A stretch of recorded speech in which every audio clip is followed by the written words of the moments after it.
الحمد للہ رب العالمین والصلاة والسلام علی رسولہ الانبیاء والمرسلین اما بعد۔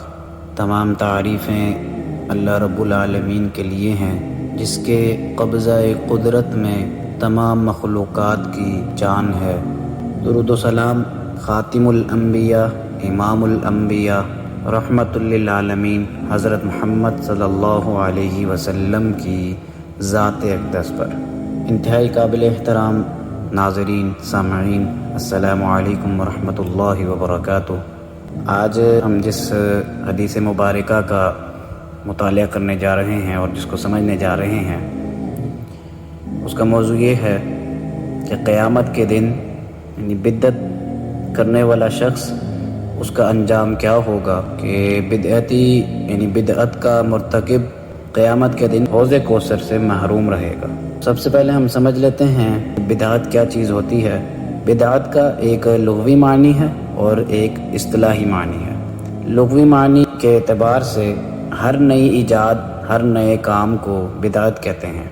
اصطلاحی معنی یہ ہے کہ شریعت اسلام کے اندر کسی کام کا زیادہ یا کم کرنا، کسی نئے کام کی ایجاد کر دینا جس کی اصل کتاب و سنت سے نہ ہو اور جو صحابہ کرام، تابعین اور تبع تابعین کے دور کے بعد ہوا ہو، اور نبی کریم صلی اللہ علیہ وسلم سے اس کے کرنے کی اجازت بالکل بھی منقول نہ ہو، نہ قولاً، نہ فعلاً، نہ صراحتاً، نہ اشارتاً، اور اس کو دین کا حصہ بنا کر ثواب کا کام سمجھ لیا جائے۔ رسول اللہ صلی اللہ علیہ وسلم نے بدعت کرنے والے کا انجام کیا بتلایا ہے؟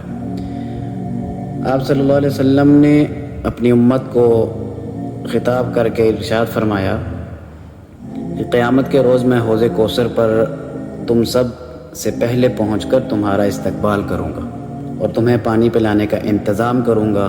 جو میرے پاس آئے گا حوض کوثر کا پانی پیے گا، اور جو پیے گا اسے پھر کبھی پیاس نہ لگے گی۔ اس کے بعد پھر آپ صلی اللہ علیہ وسلم نے فرمایا، اور کچھ لوگ میرے پاس آئیں گے، میں انہیں پہچانتا ہوں گا اور وہ مجھے پہچانتے ہوں گے، لیکن انہیں میرے پاس پہنچنے سے روک دیا جائے گا۔ تو میں کہوں گا یہ میرے آدمی ہیں، انہیں میرے تک آنے دو۔ تو جواب میں مجھ سے کہا جائے گا، آپ نہیں جانتے کہ انہوں نے آپ صلی اللہ علیہ وسلم کی وفات کے بعد آپ کے دین میں کتنی نئی چیزیں داخل کر دی ہیں، یعنی بدعات داخل کر دی۔ تو یہ سن کر نبی اکرم صلی اللہ علیہ وسلم نے فرمایا، یہ سن کر میں کہوں گا دوری ہو ان لوگوں کے لیے جنہوں نے میرے بعد دین کے نقشے کو بدل ڈالا۔ یہ حدیث اپنے اندر سب سے بڑی بشارت بھی رکھتی ہے اور بہت بڑا ڈراوا بھی۔ بشارت یہ ہے کہ نبی کریم صلی اللہ علیہ وسلم ان لوگوں کا استقبال فرمائیں گے جنہوں نے آپ صلی اللہ علیہ وسلم کے لائے ہوئے دین کو بغیر کسی کمی بیشی کے قبول کیا اور اس پر عمل کیا اور اپنا جان مال اور اپنی پوری کوشش اس دین کے لیے فدا کر دی۔ اور جو لوگ جان بوجھ کر دین میں نئی چیزیں دین کے نام پر داخل کر دیں جو دین سے ٹکراتی ہیں، تو ایسے لوگ نبی کریم صلی اللہ علیہ وسلم تک پہنچنے اور کوثر کا پانی پینے سے محروم رہ جائیں گے۔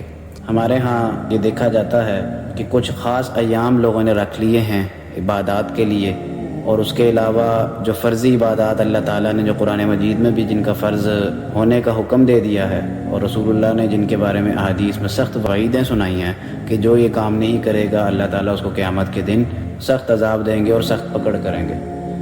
بجائے اس کے کہ لوگ اس پر عمل کریں، لوگوں نے ان چیزوں پر عمل کرنا شروع کر دیا ہیں جن کا دین سے سراسر میں کسی طریقے سے بھی کوئی لینا دینا ہی نہیں ہے۔ تو اللہ تعالیٰ سے دعا ہے کہ ہمیں بدعات سے باز رہنے کی توفیق عطا فرمائے، اور اللہ تعالیٰ ہمیں دین اسلام کو سمجھنے کی توفیق عطا فرمائے، اور نبی اکرم صلی اللہ علیہ وسلم کے ہاتھ سے جامع کوثر نصیب فرمائے۔